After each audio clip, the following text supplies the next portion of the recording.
Tausiah dari Ustadz Ahmad Rozali. Mohon kepada Bapak Ustadz Ahmad Rozali untuk memberikan sedikit pencerahan kepada kita semua agar jalan kita selalu lurus berada di jalan Islam. Terima kasih Pak. Silahkan Pak Ahmad Rozali. Baik, terima kasih Bu Meta Larasati.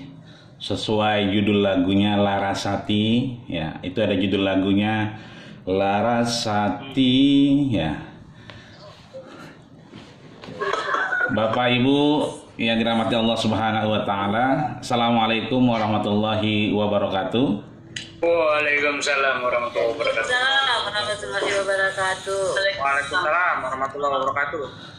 Kedengaran dari suaranya sepertinya habis buka rekening kayaknya. Ngecek saldo udah masuk atau belum kelihatannya.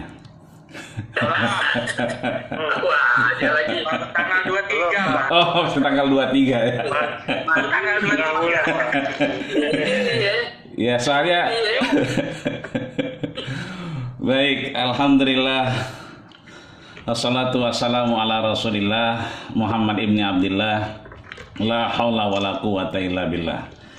Yang sama kita hormati Dekan Fakultas Ekonomi dan Bisnis UHAMKA beserta jajaran dan staf, juga para pegawai, Bapak Ibu Sivitas Akademika yang berbahagia, para orang tua, para sepuh, para bini sepuh yang mohon maaf lahir batin tidak kami sebutkan namanya satu persatu.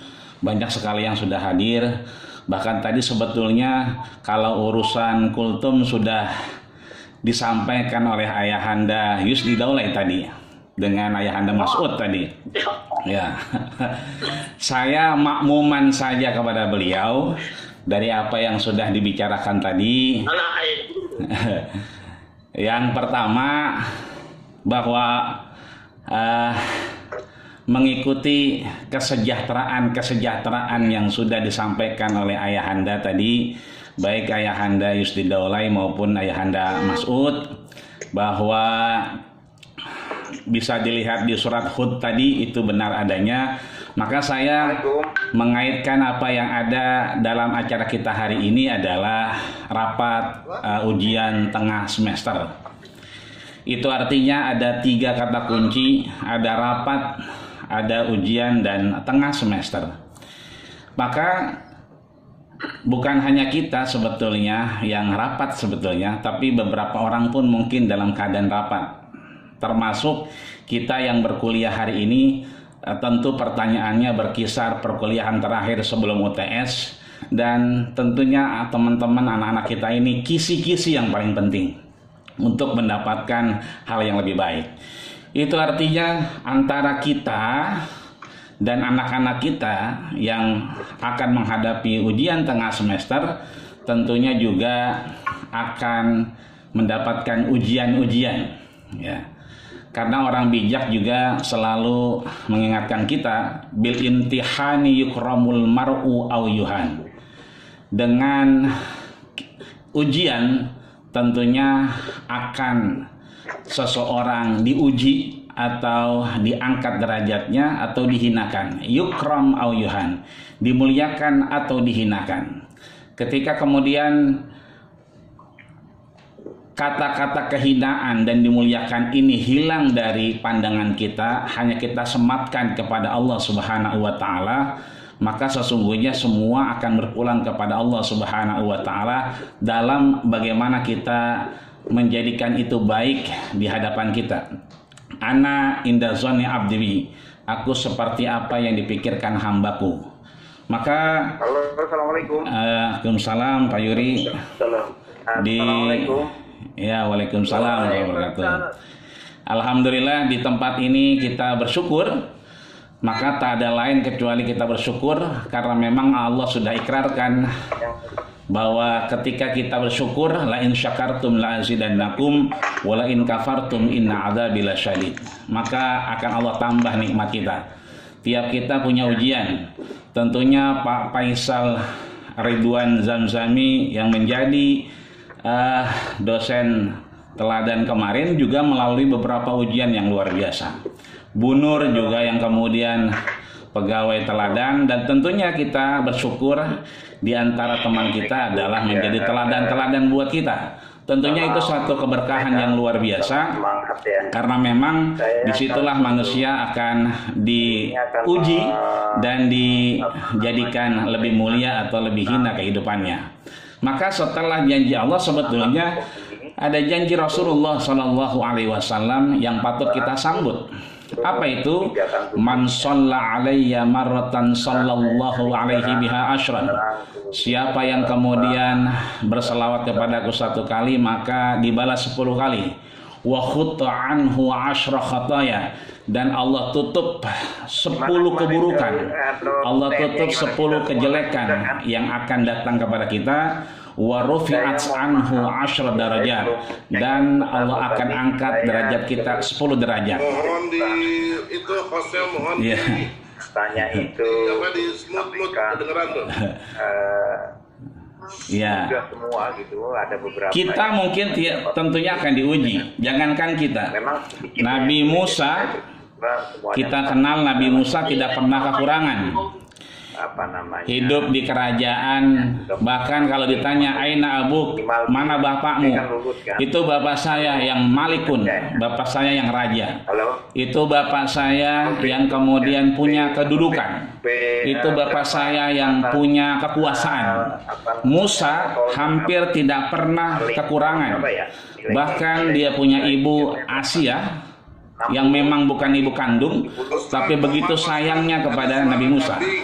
Namun demikian, Musa, Mbak Meta tolong dimatikan yang saya nggak mau harus paling nggak B+ gitu kan, supaya IP-nya nanti bisa mengangkat yang lain gitu. Musa akhirnya diuji dengan ya. Bentar ya Pak.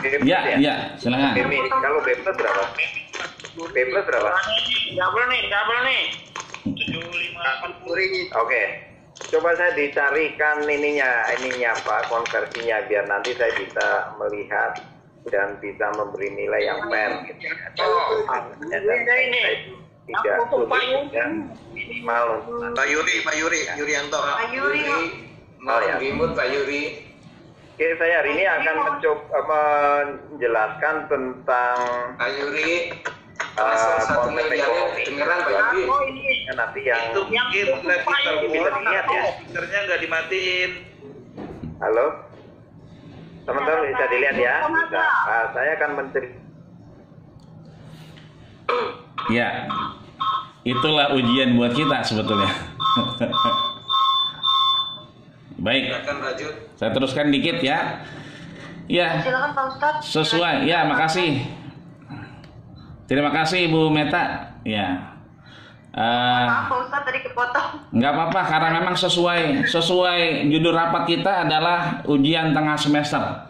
Maka tiap kita pun akan diuji. Jangankan kita, ya kan, anak-anak akan kita uji juga. Meskipun hari ini pertanyaannya adalah kisi-kisi dan seterusnya. Jangankan kita, Nabi Musa hidup dalam serba kelebihan. Kalau ditanya bapaknya siapa, raja, bapaknya siapa, orang yang punya jabatan dan kewenangan. Siapa ibunya yang paling sayang? Aisyah. Sampai akhirnya Allah pengen pisahkan antara Musa dengan ibunya dan bapaknya. Sehingga kemudian ada 2 orang yang berseteru antara orang Mesir dengan orang Israel.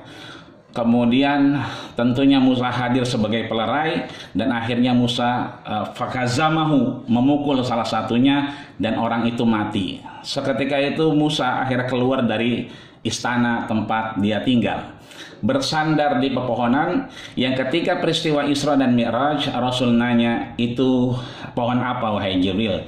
Itulah tempat Musa bersandar setelah kehilangan bapak dan ibunya. Itu artinya Musa diuji dengan dipisahkan dari bapak dan ibunya setelah sekian tahun hidup dalam serba ada dan tidak kekurangan apapun. Kita bisa lihat Nabi Ayub alaihissalam. Saya ketika nikah didoakan Allah marham kama ihramta baina Ayub wa zaujatuha. Ketika misalnya Ayub ini didoakan, saya tanya kenapa doanya harus merahmati Ayub? ternyata Ayub ini punya anak, punya istri yang luar biasa cantik, punya ternak yang luar biasa banyak. Diuji oleh Allah Subhanahu wa taala, anak yang meninggal, kambing-kambing yang meninggal. Tapi tetap kemudian istrinya cinta dan sayang sampai akhirnya jatuh sakit luar biasa, daging bernanah, kemudian istrinya mulai galau, ya, mulai gamang dan akhirnya diuji sehingga kemudian istrinya pun meninggalkannya. Seketika itu istrinya minta untuk dia berdoa, ya, sambil meninggalkannya. Ketika itu kemudian Ayub mengangkat tangan, dia bukan berdoa, tapi kemudian menceritakan keadaannya. Robbi, ya kan, Tuhanku, ya kan, aku ini sakit, ya kan, wa anta khairur rahimin, sesungguhnya engkau adalah maha penyembuh, ya kan, yang maha kasih sayang. Seketika itu jawaban Allah adalah urkut birijlika, ya, kemudian urkut birijlika, gerakan tumitmu, ya kan. Ketika tumitnya digerakkan, kata Allah, musalsalun ma'un baridun, keluarlah air yang sangat sejuk, maka basuhlah badanmu, seketika itu hilang penyakitnya. Itu artinya bahwa akan ada ujian-ujian. Nabi Ibrahim alaihissalam selalu ketika datang tamu dijamu, dikasih makanan, dikasih minuman. Suatu ketika Bu Meta kalau datang tamu di rumahnya jam sore begini, jam 4, ketok pintu, dibukain nggak rumahnya? Dibukain, Pak. Dibukain. Nah, kalau pagi jam 9 dibukain nggak? Insya Allah dibukain, dibukain. Pak. Kalau jam 2 malam dibukain nggak? Nah, itu tamunya antara orang atau orang-orangan? Iya. Artinya bahwa wajar kalau jam 2 malam kita nggak bukain.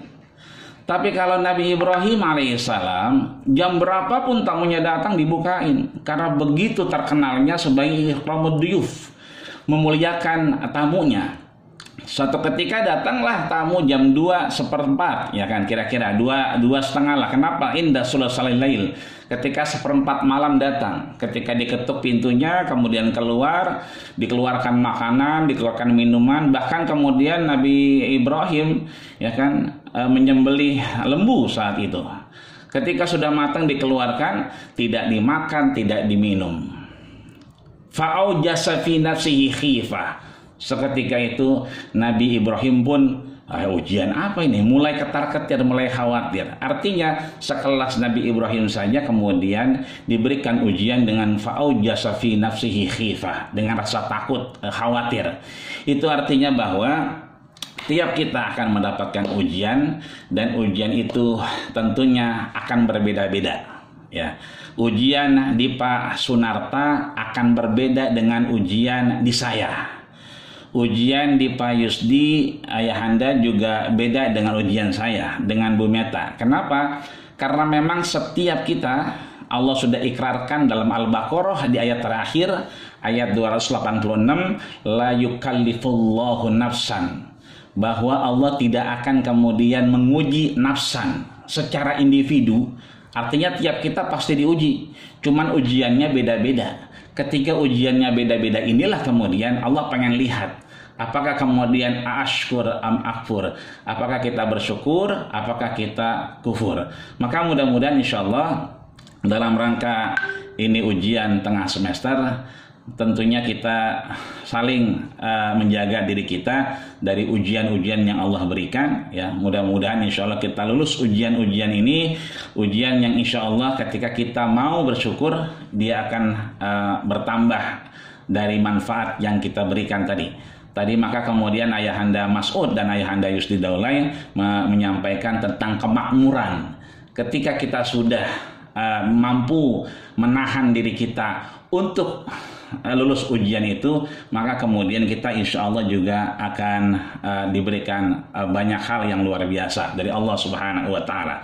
Ketika ada anak SD umur 12 tahun kemudian gantung diri, kemudian di bawahnya banyak tugas-tugas yang menjadi tanggung jawab dia, saya rasa juga ini ujian. Hanya saya kemudian proporsi yang bersangkutan tentunya kalau kita kembalikan kepada 286 Al-Baqarah tentunya tidak sampai kemudian batas kemampuan kita. Mudah-mudahan Allah uji kita kapan dan dimanapun tidak sampai batas kemampuan kita, dan mudah-mudahan Allah berikan kita keyakinan, kemantapan dan jalur yang baik seperti Bu Meta sampaikan tadi ya di awal, jalan yang benar, jalan yang baik.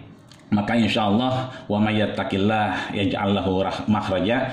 Ketika kita sudah duduk bareng-bareng begini sama-sama dengan orang baik, insya Allah Allah berikan kita solusi atas problematika hidup kita tentunya. Ini saja dari saya, kurang lebihnya mohon maaf ya, atas segala kesalahan dan kekurangan. Usikum wa nafsi bittaqullah lillahi fi sabilil haq fastabiqul khairat. Assalamualaikum warahmatullahi wabarakatuh.